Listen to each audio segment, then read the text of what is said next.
Mire, el jueves pasado que daba el mensaje, ¿verdad? Yo hablaba de la mentira,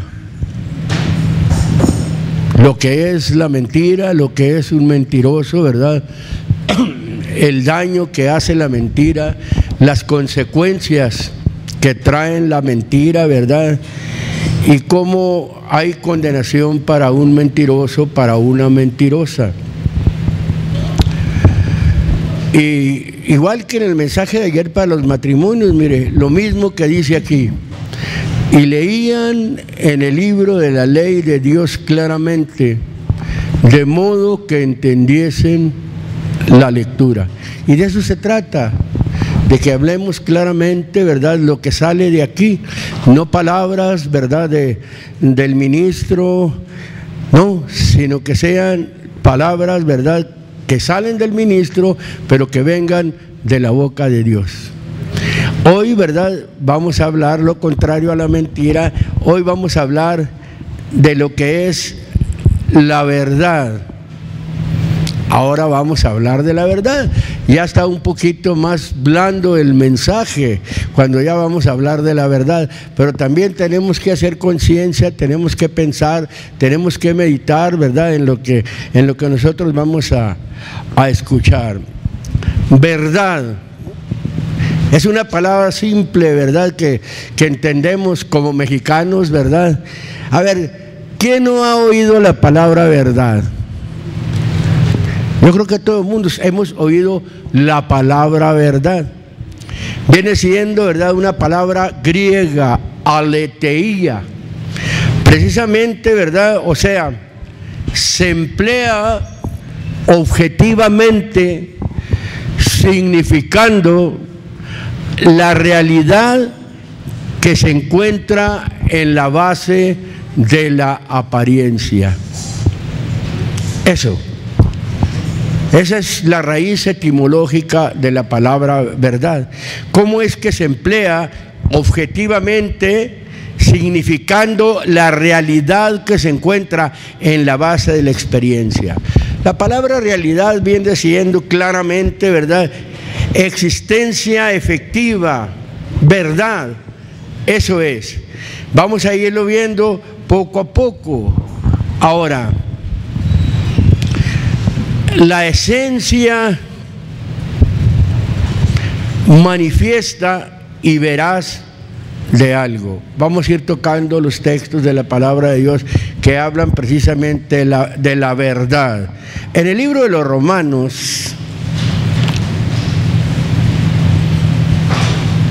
capítulo número 9, por favor.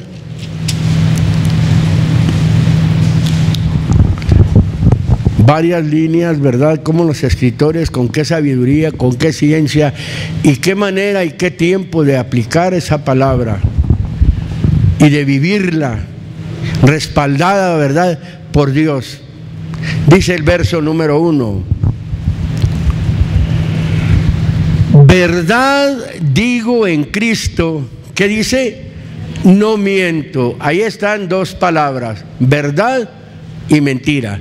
Pero un hombre de Dios como él dice cuando habla, o sea, qué bonito es hablar con conciencia de que usted está hablando verdad. No hay nada oculto, no hay nada encubierto. Usted está hablando verdad. Usted es un hombre verdadero, usted es una mujer verdadera, y con toda confianza usted puede decir algo. Por eso dice el texto 1: verdad digo en Cristo, no miento, dándome testimonio mi conciencia en el Espíritu Santo. Vamos a sacarle la esencia a cada una de las palabras. Verdad. Vamos a tomar ahí eso, la palabra verdad, sin esconder, transparente. Queremos conocer la verdad, vamos a verla. Es algo, ¿verdad?, que no se esconde. La verdad, ¿verdad?, es algo transparente. El hombre dice: yo hablo porque soy un hombre transparente. Qué bonito cuando alguien habla o alguien se conduce, ¿verdad?, con transparencia. Y todo hombre, ¿verdad?, está en transparencia delante de Dios. Yo puedo manifestar una vida, ¿verdad?, de no transparencia, de engaño, ¿verdad?, pero hay alguien que no puedo engañar. Ese es Dios. Una vida, ¿verdad?, transparente, sin esconder nada. Por eso dice, verdad digo en Cristo, no miento. La palabra ahí miento o no miento viene siendo, en este caso, no intento engañar. Muy claro, no intento engañar. Y lo dice enseguida, dándome testimonio mi conciencia en el Espíritu Santo. O sea, testimonio siendo corroborado por la evidencia.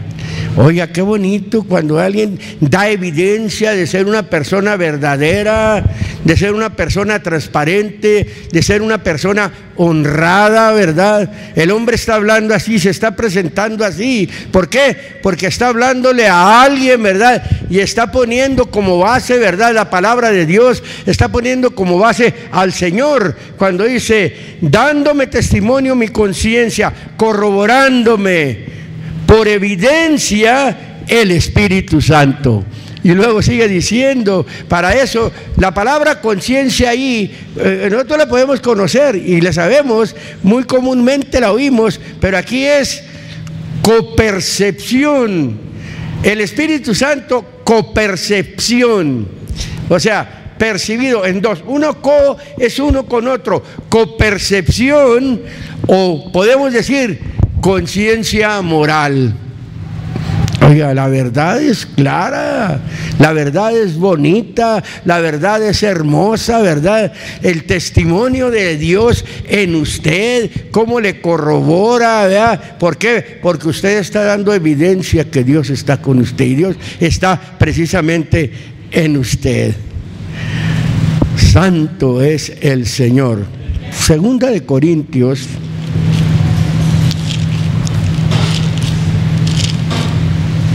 capítulo número 11,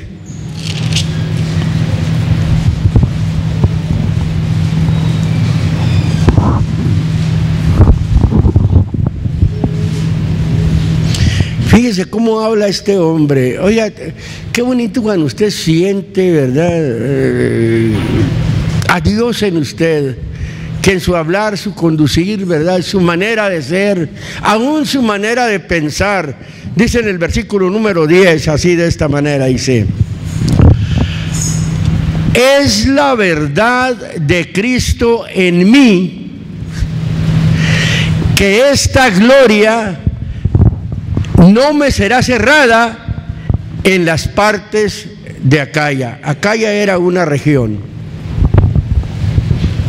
Y el hombre iba a ir a esa región, ¿verdad? Pero él confiando, sabiendo que era un hombre de que su hablar era verdad, iba a ir, ¿verdad?, a unas partes, a esa región de Acaya, de hecho, a llevar el evangelio. Pero él dice, es la verdad de Cristo en mí. ¿Por qué está la verdad de Cristo en usted? Yo le puedo preguntar.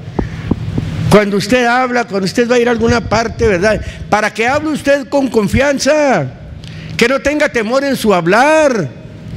Cuando va a tratar asuntos, es la verdad de Cristo en mí. Sobre todo los asuntos migratorios, ¿verdad? Y como ellos, la regla número uno de esos hombres es que usted hable verdad. No les habla verdad y lo reprueban. Pero cuando usted es un hombre temeroso, una mujer temerosa, ¿verdad?, y quiere arreglar un asunto, ya no nada más con la inmigración, en muchas formas se puede ofrecer que usted tenga que arreglar asuntos. ¿Qué va a hablar usted? Es la verdad de Cristo en mí. Hombres verdaderos, mujeres verdaderas son las que busca Dios. ¿Qué no dice la Biblia muy claro en San Juan, ¿verdad? 4:24? Dios es espíritu, y los que le adoran en espíritu y en verdad, ¿qué dice? Es necesario que le adoren. El Espíritu de Dios en alguien. Ahí está la verdad de Dios. Ahora, Hay una porción de la Escritura y la vamos a ver. Aquí mismo está en Romanos. La verdad de Dios, cómo es que indica su fidelidad en el cumplimiento de sus promesas que se exhibe en Cristo. Capítulo 15 del libro de los Romanos, mejor dicho. Capítulo 15.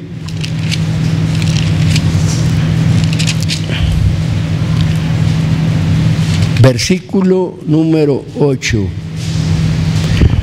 Mira, hermano, cómo habla este hombre como un ministro de Dios y cómo lo aplica al Señor como ministro.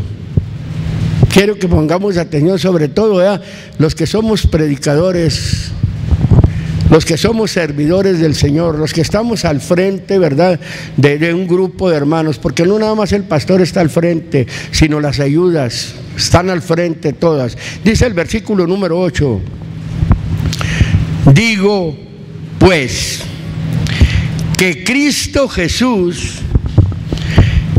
fue hecho ministro de la circuncisión por la verdad de Dios, para confirmar las promesas hechas a los padres. Voy a repetir de nuevo el texto. Digo pues que Cristo Jesús fue hecho ministro de la circuncisión. O sea, ministro, servidor es lo mismo. La circuncisión viene siendo el pueblo de Israel, la circuncisión vienen siendo los judíos. Que Cristo Jesús fue hecho servidor del judío. Pero hay un porqué. Por eso dice enseguida, dice, por la verdad de Dios. Cuando alguien es un ministro, un servidor de alguien, vaya, ¿qué es lo que hace a un ministro un buen servidor? La verdad de Dios que está en él. Así como se manifestó en el Señor Jesucristo, la verdad de Dios que está en él. Es lo que hace, ¿verdad?, lo que da crédito a un ministro, a un hombre de Dios, la verdad de Dios en él. ¿De dónde saca la verdad? ¿En dónde está la verdad? Aquí está, mire. Aquí no necesita usted mucho. Es bueno la ética, la hermenéutica, la homilética, ¿verdad? Los seminarios son muy buenos, todo. Qué bueno, ¿verdad? Todo eso nos sirve. Digo yo participo también de seminarios, ¿verdad? Todo eso nos sirve, pero qué mejor, ¿verdad?, que se manifieste la verdad de Dios en uno como ministro de Dios, para poder servir a la gente. De otro modo, no está la verdad en mí, ¿cómo voy a servir yo a la gente? Estamos hablando de la verdad. Algo, ¿verdad?, que es muy notable en el hombre. Ahora, la verdad es divina, fíjese, es cierto, y está por encima de las opiniones de los hombres, por prudentes y piadosos que sean.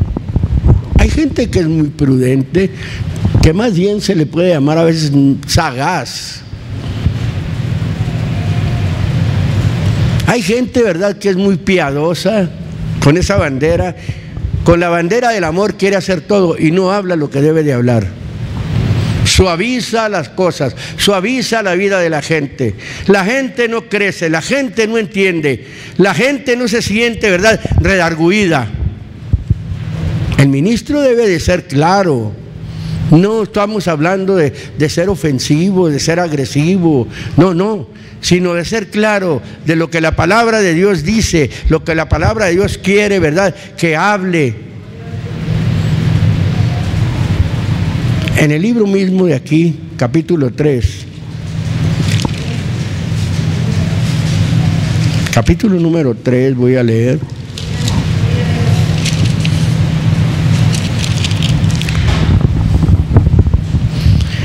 Verso número 1.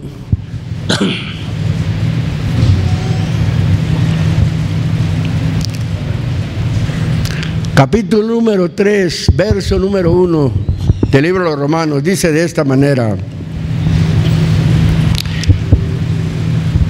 ¿qué pues? ¿tiene más el judío o qué aprovecha la circuncisión? La circuncisión, ¿verdad?, es ser circuncidado como judío. Esa es la circuncisión. El pueblo judío, el pueblo de Israel, así le llama la Biblia a la circuncisión. A los que no somos judíos nos llama gentiles, nos llama a las naciones, no somos judíos. Pero al judío, ahorita vamos a ver por qué aprovecha mucho en ellos la circuncisión. Cuando dice, ¿qué pues tiene más el judío o qué aprovecha o cuál es el provecho? Tiene que haber un provecho. ¿O cuál es el provecho de ser circuncidado? Y lo dice. ¿O cuál es la ventaja? ¿Por qué no decirlo? Mucho, en todas maneras o en todos los aspectos. Lo primero, ciertamente que la palabra de Dios les ha sido confiada. En eso aprovecha la circuncisión, en ser parte del pueblo al cual le ha sido confiada la palabra de Dios, hablando humanamente como una nación entre las naciones. A los judíos los escogió Dios, al grado, ¿verdad?, de que el mismo Señor vino, toma un velo de carne, ¿verdad?, y se pone como hermano de aquellos por ser de la misma nación. Por eso dice aquí el texto, dice, mucho, en todas maneras. Lo primero, ciertamente que la palabra de Dios les ha sido confiada, en todas maneras, en todos aspectos.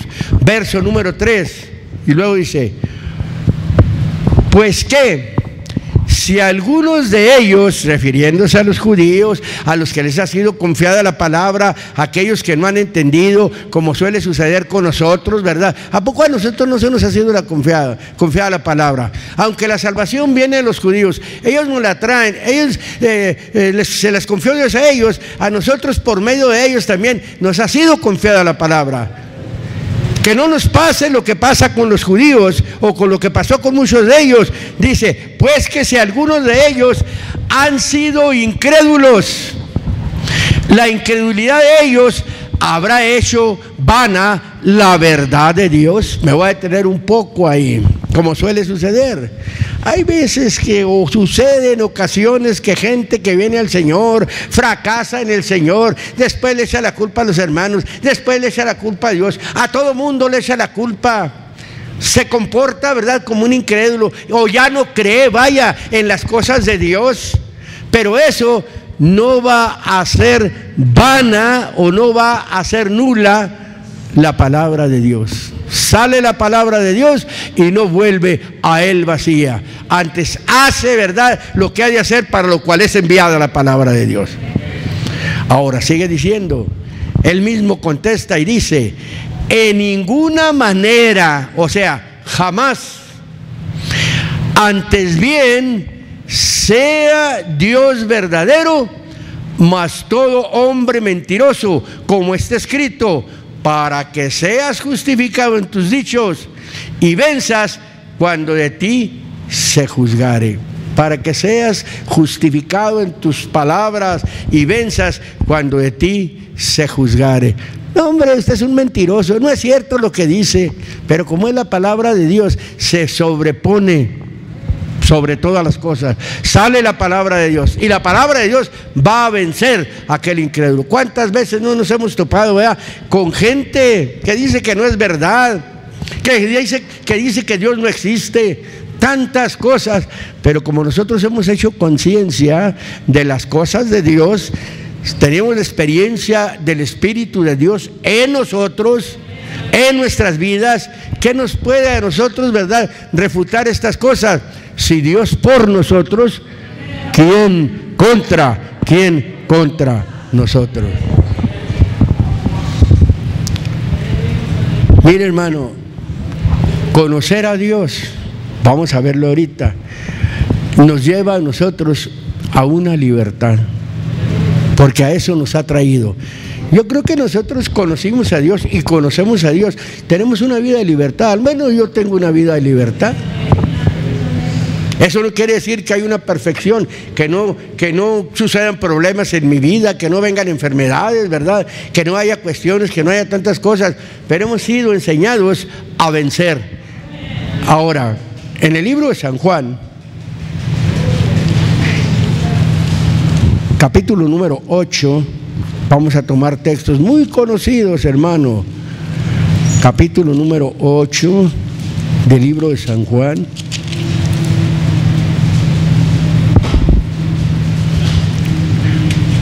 Mire, una cosa es creerle a Dios y otra cosa es creer a Dios. ¿Sí me entiende?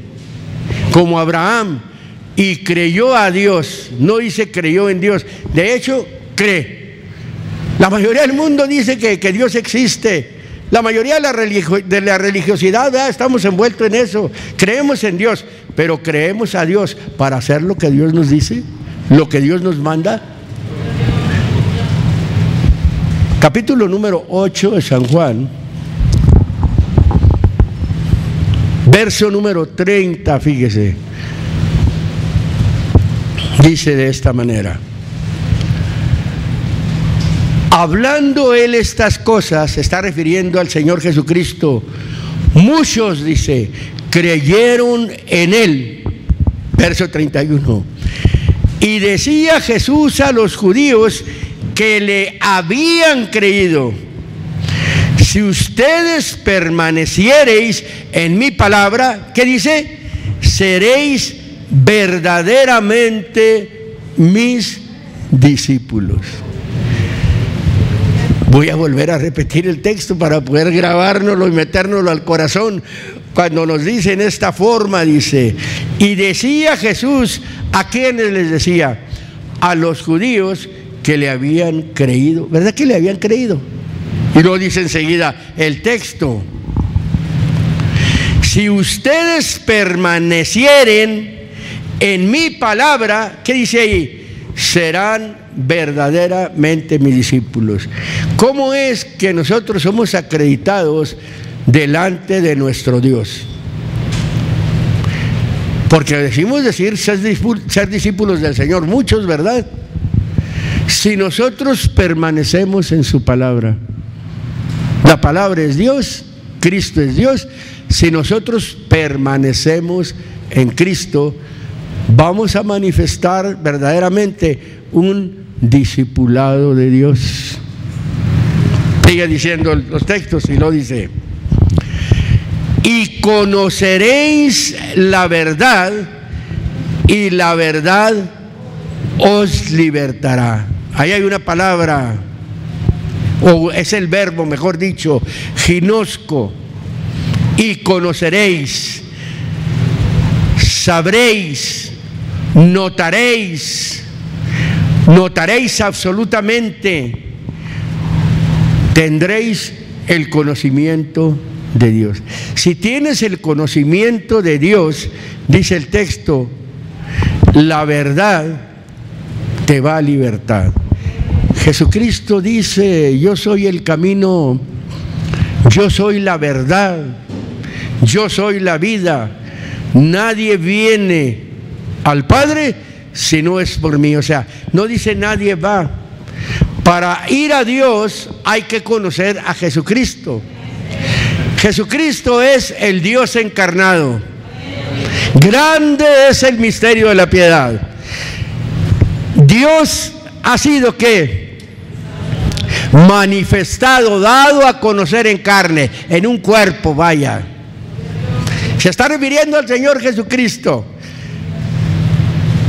Vamos a seguir, a volver a leer el texto. Dice, verso número 32, dice: y conoceréis la verdad, y la verdad os libertará. Entonces, conocer a Dios conlleva libertad. Porque a veces la gente no tiene libertad, hermano. Y dice que conoce a Dios. O decimos conocer a Dios, pero nuestra vida no es una vida de libertad, hermano. Y a veces decimos, no, pues como no tiene problemas, si alguien tiene problemas es un ministro. Si alguien tiene problemas, pero tiene que saber manejarlos, tiene que tener el carácter para conducirse, para hacer las cosas que Dios le manda. Ahora, en este mismo libro, capítulo número 18,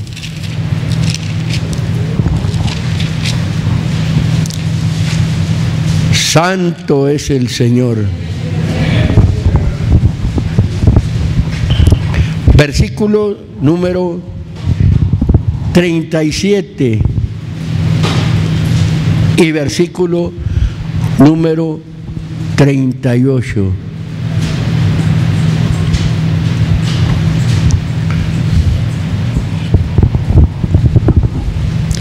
Dice el verso 37.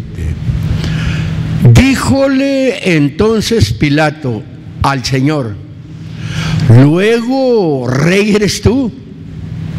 Respondió Jesús: tú dices que yo soy rey. Yo para esto he nacido y para esto he venido al mundo. ¿Para qué? Dice: para dar testimonio de la verdad. Todo aquel que es de la verdad oye mi voz. ¿Sí capta el texto? Lo volvemos a leer para parafrasearlo mejor. Lo voy a parafrasear mejor ese texto. Verso número 37 dice: díjole entonces Pilato: ¿luego rey eres tú? Le pregunta. Responde Jesús: tú dices que yo soy rey. Yo para esto he nacido. ¿Y para qué? Y para esto he venido al mundo. Dios encarnado. ¿Para qué? Para dar testimonio de la verdad. Todo aquel que oye, todo aquel que es de la verdad oye mi voz. Cuando dice para dar testimonio de la verdad, Dios tenía que tomar un cuerpo para venir al mundo. Dios es espíritu, a Dios nadie le vio jamás. ¿Cómo vamos a entender o cómo vamos a ver, cómo va a tratar Dios con nosotros? Simplemente, ¿verdad? Como un espíritu, ¿verdad? Un espíritu que no se puede ver, no se puede tentar, ¿verdad? Tenía que tomar un cuerpo el Señor para venir. Entonces, a dar testimonio de la verdad, de Él verdaderamente, que Él es el Dios verdadero. Y luego dice: todo aquel que es de la verdad. Todo aquel que es de Dios. La Biblia habla de una predestinación.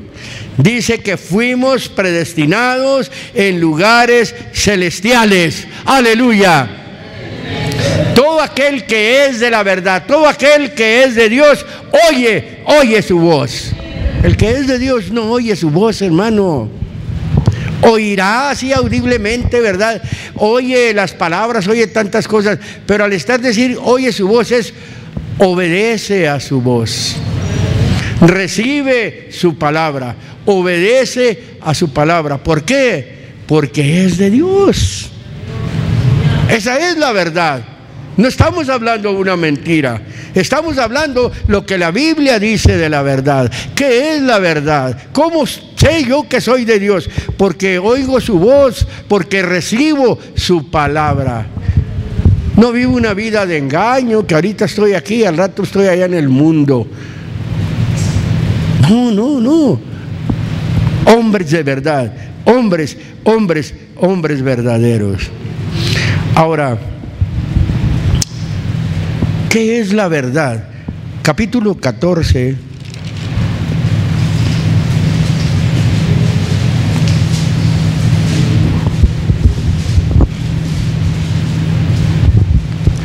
Verso número 6.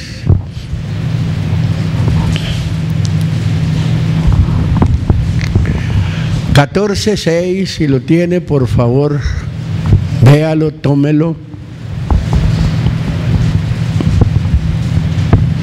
Dice de esta manera.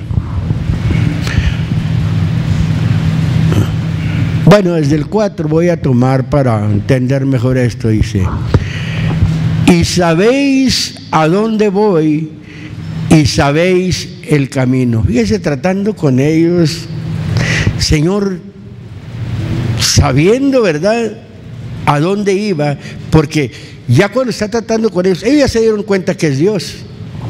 Ellos ya se habían dado cuenta ahí que es Dios. Y dice, y saben a dónde yo voy, y saben el camino. Y lo dice el 5. Dícele Tomás, Señor, no sabemos a dónde vas, ¿cómo pues podemos saber el camino? Es que cuando le dice, y sabéis a dónde voy, y sabéis el camino, no se los está diciendo en forma de pregunta. Está tratando con gente consciente. Y saben a dónde voy. Él ya les había hablado, ya les había dicho muchas cosas. Dícele Tomás, Señor, no sabemos a dónde vas, ¿cómo pues podremos saber el camino? Verso número 6. Jesús le dice, particularmente, no dice les dice, sino trata con el que le pregunta. Jesús le dice, yo soy el camino, el medio, el modo. Sigue diciendo, yo soy el camino y la verdad y la vida. Nadie viene al Padre sino por mí. Gloria sea el nombre del Señor. Yo soy el camino, le dice. Yo soy la verdad. Yo soy la vida. Nadie viene al Padre si no es por mí. Bueno, quiere decir que para conocer a Dios, oiga, hay que conocer a Jesucristo, porque Él es el mismo, porque más abajo lo dice. Cuando le pregunta, le sigue haciendo la pregunta a Felipe y que le dice. Ahora, esa palabra camino, vamos a verla ahí, ¿verdad? Como yo la veía, como el progreso, como el proceder. Yo soy el camino, yo soy el progreso, el verdadero progreso, vamos a tomarlo así. Yo soy el verdadero proceder. La gente quiere progresar, la gente procede, pero él está hablando de un verdadero progreso, le está hablando de un verdadero proceder, y lo dice, y la vida,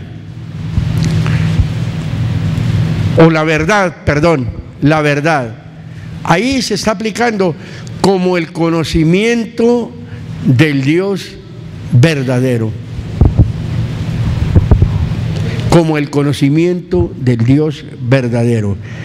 Y luego cuando dice, y la vida, ahí podemos aplicar, porque así lo mencionan las palabras más apegadas a los escritos antiguos, se refiere a la vitalidad del hombre, la verdadera vitalidad de un hombre. Eso es precisamente el Señor Jesucristo. Conviene buscar al Señor. El Señor es la fuerza verdadera para la humanidad. La humanidad no quiere.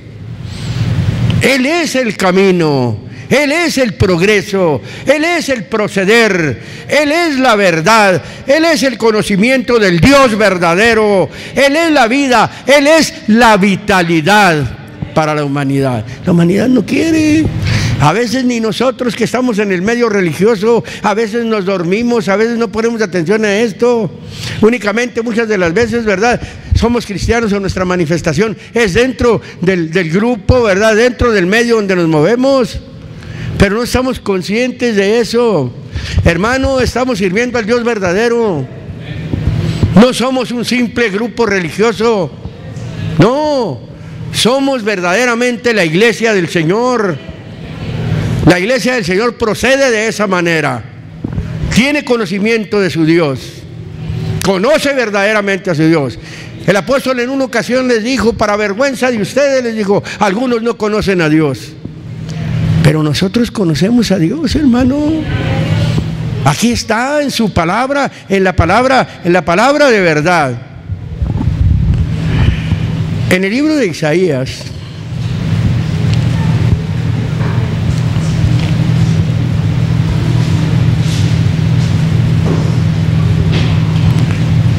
capítulo número 26.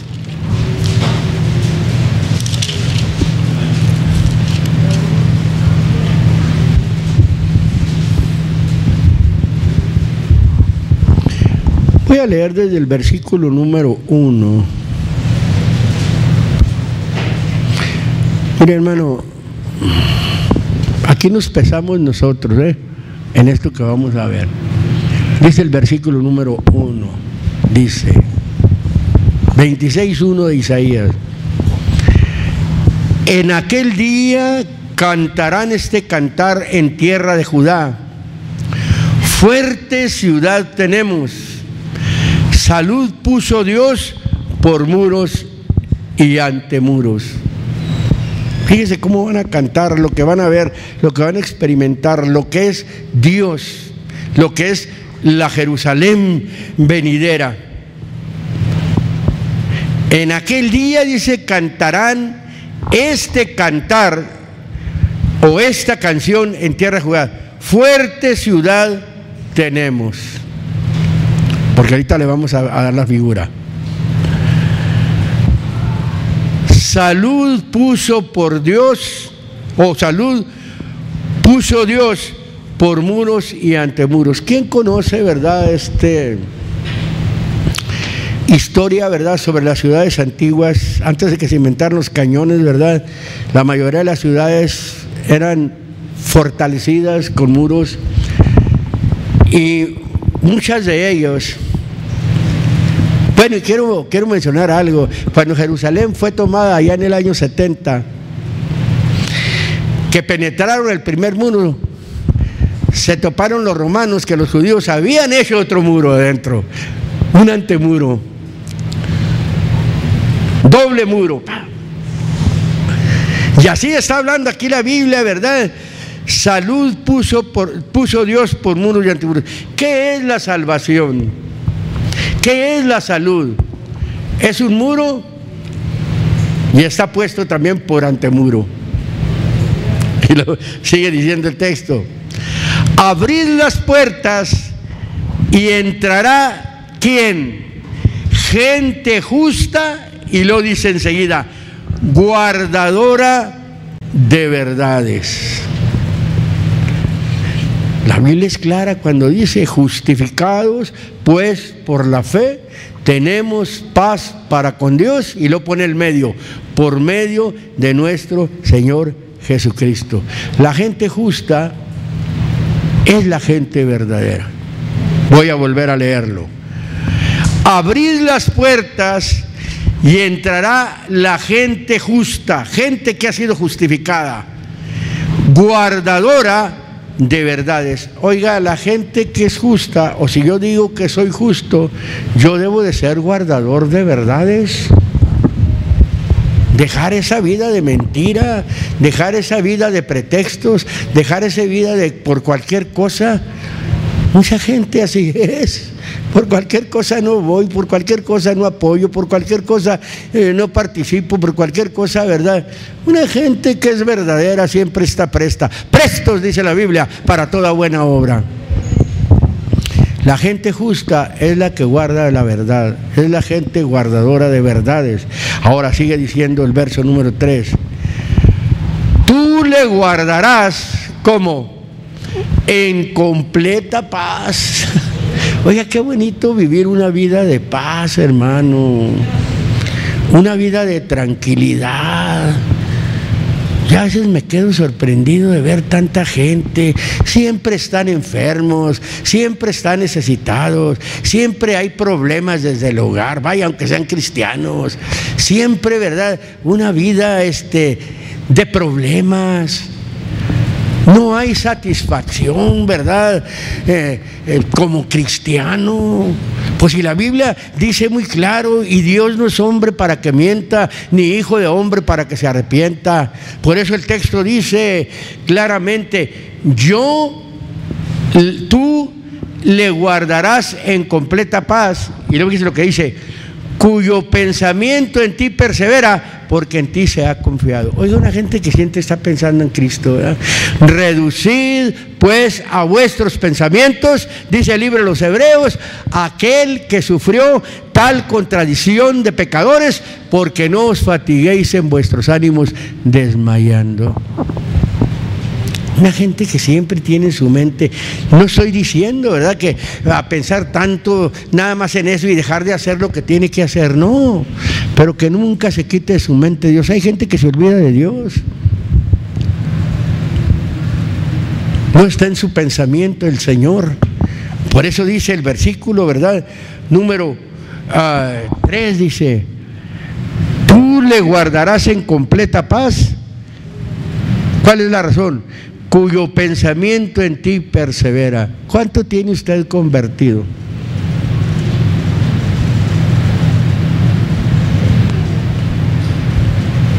Hay algunos que pasan los años sobre nosotros y se borra de nuestro pensamiento el Señor. Pasa aquellas cosas preciosas que cuando nosotros venimos al Señor, ¿verdad? Oiga, qué alegría y qué gozo siendo recién convertidos, siendo recién bautizados. Y se ve de aquí todo, mire, gente que pone atención, gente que no pone atención, y uno identifica. ¿Cómo no va a identificar Dios? Está cayendo la palabra y se están durmiendo, están mirando para otros lados. Oiga, es algo claro, algo que nos debe de hacer a nosotros, ¿verdad? Pensar más en nuestra vida. Por eso dice el texto: tú le guardarás en completa paz, cuyo pensamiento en ti persevera, porque en ti ha confiado. Quiere decir que una persona no confía en Dios porque su pensamiento en Él no persevera. A veces estamos en un lugar porque fuimos criados, hermano, o ya tenemos esto, ¿verdad?, como un estilo de vida, ya nada más pertenecemos a una congregación. Por eso es que vamos cuando queremos, hacemos lo que queremos. Que la Biblia no dice que donde están 2 o 3 congregados en su nombre, ahí está Él en medio de ellos. El venir aquí sabemos que vamos a tomar un encuentro con Dios como congregación. En nuestra casa, como persevera nuestro pensamiento en Dios, siempre estamos buscando a Dios. Por eso, mire, aquí voy a mencionar algo ahorita. Dice, verso 4: confiad en el Señor, ¿qué dice? Perpetuamente. La confianza puesta en el Señor no debe de variar. Ahorita sí confío, después no, o ya no confío en el Señor, vaya. Pero aquí la Biblia nos está provocando a confiar en el Señor perpetuamente, la perpetuidad de siempre. Siempre vamos a confiar en el Señor. Confiad en el Señor, dice, perpetuamente. Y luego dice, porque en el Señor Dios está la fortaleza de los siglos. Oiga, siempre debe de haber fortaleza. ¿Por qué? Porque siempre yo confío en el Señor, porque sé que en Él está la fortaleza. A veces se buscan otros escapes, se piensa en otras cosas. Como la gente de afuera, bueno, esa está sin Dios y sin esperanza. Esa busca un escape en el alcohol, busca un escape, ¿verdad?, en la droga, busca un escape, ¿verdad?, en otras cosas, busca un escape, ¿verdad?, en los estadios, busca un escape en diferentes partes, lo atrae todo lo del mundo y es un escape para él, se le olvidan sus problemas. Pero cuando usted confía o piensa, su pensamiento es perpetuo en Dios, ¿qué es lo que hace? A las rodillas.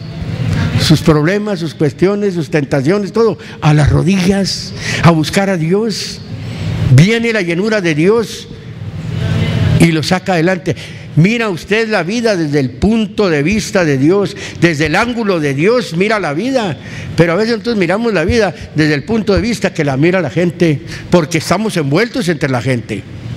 Ahora, sigue diciendo, ahora voy a tomar nada más el versículo número 9. Fíjese cómo dice el versículo número 9, dice, con mi alma, ¿qué dice? Te he deseado en la noche. No está diciendo que es mi carne. Oiga, es el hombre interior, el que tiene la necesidad. Mi alma tiene sed de Dios, dice el Salmo 42. Sed es necesidad, es lo mismo. Con mi alma, dice, te he deseado en la noche. Y lo dice, fíjese, Y en tanto que me durare el Espíritu en medio de mí, en tanto que tenga vida, ¿qué dice? Madrugaré a buscarte. ¿Cuántos tomamos nuestra hora de oración en la madrugada? ¿Cuántos podemos levantar la mano? A veces ni en la madrugada, ni en la mañana, ni en la tarde, a ninguna hora del día. Y este hombre dice que buscaba a Dios en la madrugada. Voy a volver a leerlo, dice: con mi alma te he deseado en la noche, y en tanto que tenga vida en medio de mí, madrugaré a buscarte, porque luego que hay juicios tuyos en la tierra, los moradores del mundo aprenden justicia. Aleluya. Qué precioso, hermano, cuando el hombre busca, ¿verdad?, a Dios en la madrugada, y que mientras tenga vida, que pasen los años, así hayan pasado 30, 40 años sobre la vida de uno, hermano, que no estamos muy lejos de cumplir, ¿verdad?, la petición que se le ha hecho al Señor, ¿verdad?, calificar como aquellos hombres, ¿verdad?, que le sirvieron como Isaías sirvió al Señor por 40 años. Moisés, cuando fue llamado a los 40 años, murió de 120 años, 80 años sirvió al Señor. Todos aquellos hombres, aquellos ministros esforzados, Dios les dio mucho tiempo de vida en este mundo, y siempre estuvo el Espíritu de Dios en ellos, y siempre madrugaron a buscar a Dios. Eso es la verdad de nosotros. Gloria sea al nombre del Señor. Ahora fíjense cómo se expresa Dios de ellos, de esos verdaderos, de esos que buscan la verdad. Capítulo 61. Santo el Señor. Capítulo número 61.